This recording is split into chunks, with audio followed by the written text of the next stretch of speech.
بسم الله الرحمن الرحيم. الحمد لله رب العالمين والصلاة والسلام على رسوله وعلى آله وصحبه أجمعين. السلام عليكم ورحمة الله وبركاته.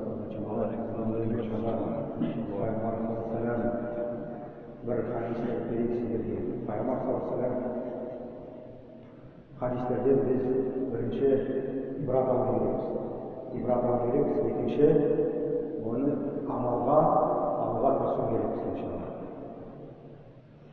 عن جبير بن عمر رضي الله عنه قال سمعت رسول الله صلى الله عليه وسلم يقول لن يلج النار أحد صلى قبل طلوع الشمس وقبل غروبها، يعني فجر والعصر. رواه مسلم في صحيحه. Zuhair bin Amar'a Allah oğlan razı olsun былай дейді: Пайғамбар саллаллаху алейхи вассаламдан осындай сөз естідім. Кім таң намаз, яғни күн шығатын алдынан қылатын намаз қандай таң намаз, және күн бататын алдынан қылатын намаз, яғни ол қандай намаз? Аср намаз. Осы екі намазды тастамай оқып жүрсе, мешітке келіп, үйде емес, мешітке келіп тастамай оқып жүрсе, осы адам tozak'a kırmıyor. Yani mecrede la yakulu nar demedi. Lan yalice dedi ya. Yalice dedi katı kırmıyor. Toğuk kırmıyor ya. Ki lan dedi o Arap dilinde el-harf nafi ve müstakbal var ya. Arap dilinde o harf nafi değil, harf nafi отрицательный частица deydi, отрицательный deydi. Harf nafi деген harf жоққа шығаратын, бір нәрсені жоққа шығаратын арф деген, иә. Уәл-мустақбал деген мустақбал болашақты көрсетеді. Яғни болашаққа ешқашан кірмейді. Не үшін Пайғамбар саллаллаху алейхи ва саллям айтты? Бірінші таң намаз. Таң намаз ол ең ұйқының уақыты, ең тәтті болған уақыт. Сол кезде таң намаз дұрыс па? Осы жерде нafs қиналап тұрған. Сол nafsты сындыру керекпіз. Nafsты сындырып тұрып мешітке келу керекпіз. Сол кезде біз өзін nafспен күресетін боламыз. Яғни күніге мужахада боламыз, nafs жихадта боламыз. Nafsке қарсы тұрып, өзін сындырып, өзіміздің nafsты тәрбиелейміз. Күніге егер таң намазға өз nafsты сындырып келіп тұрса.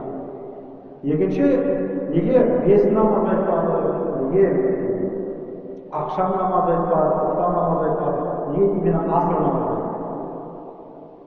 Аср намаз ол ең жұмыс уақыты, ең сауда жүретін, сондай прибыль санайтын, именно дүние тіршілік қызық болатын уақыт. Бәрі сол кезде именно қызық, бәрі кезде уже конец дня деген сөз ғой. Расчет келеді, анау келеді, ақша түседі, әсіресе базарда тұрған адамдар дұрыс па?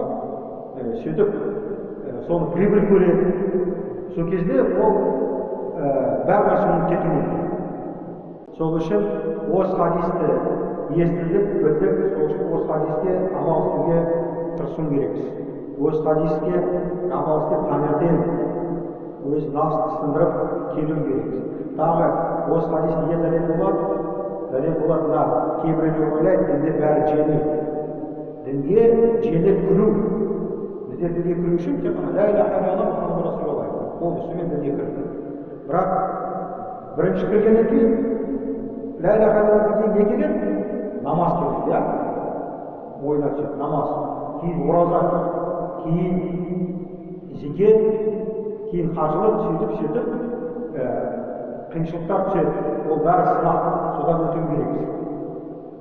Не үшін жаннатқа кіру үшін біз бәрі сынақтардан өту керекпіз.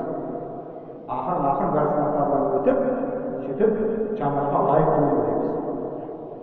Сол үшін Пайғамбар саллаллаху алейхи ва саллям айтты, ең мықты адам кім таң намазбен аср намазға келеді. Не үшін? Ол көрсетеді Аллаға махаббат.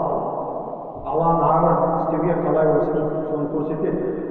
Бәрі бастап именно сол екі намазға келетін болса, қалған кезде именно осы екі уақыт Алланың адамын ұмытып кетеді.